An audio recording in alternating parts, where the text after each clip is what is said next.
It's a profound quietness when I pray and when I connect with God. I've never had that up until I embraced Islam.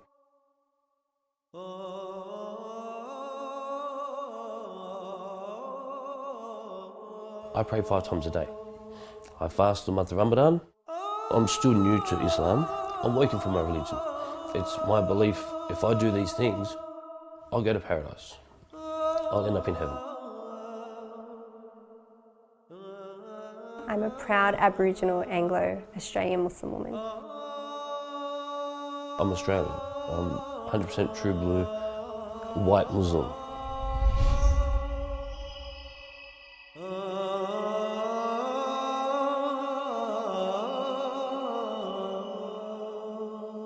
So in Islam, there's major sins and minor sins, all right? Hundreds convert or revert to Islam in Australia every year, most obligated through marriage. But there's a growing number of Anglo-Australians choosing to cross over to what many now see as the world's most controversial faith. We are seeing something like 3 to 4 reverts a week. Including in those reverts will be, Anglo-Australians, which will make up the majority. The religiously curious, the recently converted, or those seeking solace come to this weekly meetup where Saeed teaches the fundamentals of Islam. Converting to Islam took a really, really long time. I researched and I read countless books and I was online and I was watching videos and lectures and all of it. And it was a 3-year journey. Sarah grew up in the Bible Belt of Australia. The Hills District in New South Wales has the highest rate of Christian church attendance in the country. She converted to Islam while studying psychology at university. Islam gives you like a roadmap of how to live, everything that you need in order to have, in my opinion, a really happy life. Islam tells you how to do that, and I didn't have that connection, in my previous faith. I'm a good Australian. I vote. I work for Australian Mail Service. I shop in Woolworths. I have barbecues on weekends. To me, I'm an Australian as Australian could be, really. Luke grew up with no religion. Family trauma led him to make a new mate he calls the Almighty Allah. My ex-wife, she took my kids and left me just out of the blue one day. Very touching, heartbreaking. I still think about it day to day with my kids, but that's kind of when I was sitting here every day coming home to an empty house. I had been looking for direction. I've been looking for answers. Why am I here? Where do I come from? What's my roots? What's my purpose in life? Luke attended Saeed's classes for more than a year, but only recently converted to Islam. Choosing Islam would have to be, I'd say, one of the most life-changing experiences I've been through. Making me a Muslim doesn't make me any different. I still have friends, family.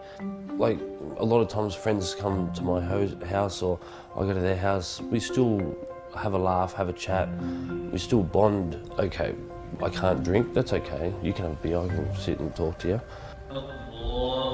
We don't need to go down the milk bar and get a hamburger with bacon on it. We can put that aside.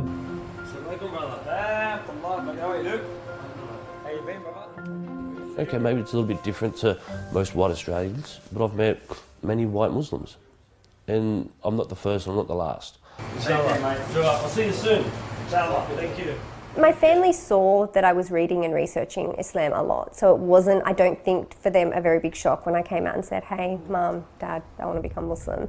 My Indigenous grandfather, he saw that I was changing in a positive way, so I was really lucky that they were really supportive. Okay, so the nuts and bolts are in the Sharia.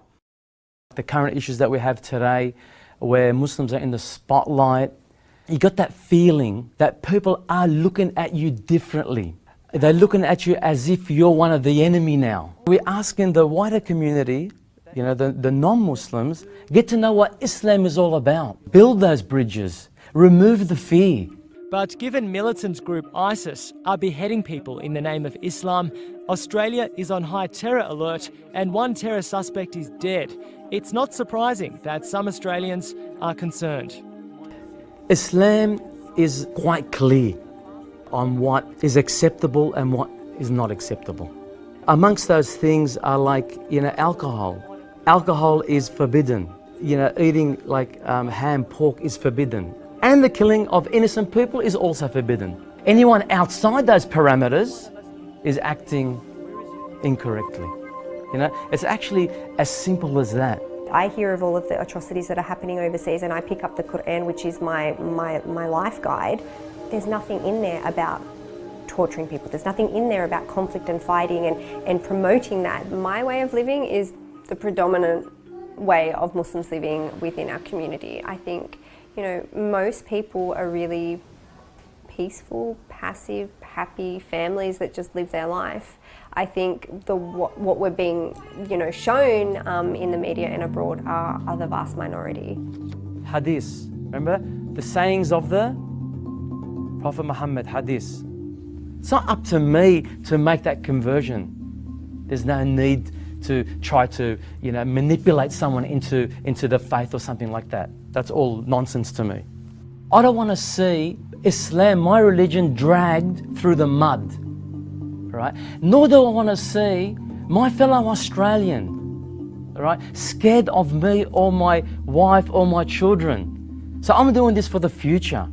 What goes on around the world or what goes on within Australia, I don't think that skews my judgment of what Islam really is, because I feel I know better. I feel I know the true Islam, and that's what gives me peace.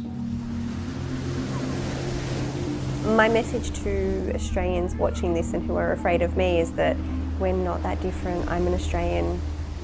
I bleed red, I have hair, but this is the way I choose to live my life. I'm the exact same. I just have a scarf on.